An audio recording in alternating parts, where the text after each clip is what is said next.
বাংলা মাল নেই তো, বাংলা মাল একদম আনবে না। বাংলাদেশের মাল এখানে এনে বেচবে না।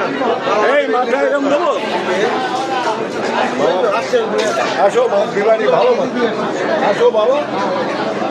তো দেখুন বন্ধুরা, বাংলাদেশি মাছ টোটালেই চলছে না, বাংলাদেশি কোনো মাছ বিক্রিও করতে চাইছে না এবং ক্রেতারাও কিনতে চাইছে না।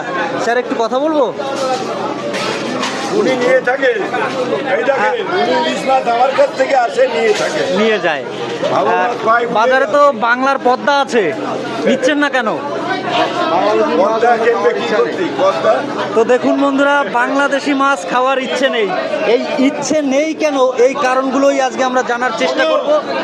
ওই যে বাংলা 2200-1800 টাকা 2000 টাকা কয়জনে খায়, ওর থেকে আমাকে এখানকার রাজদিঘি মাছ সব থেকে ভালো বাবা। এই যে পেট থেকে খাইয়ে মনে খুশি করে, ভালো মাছ ভালো বলে।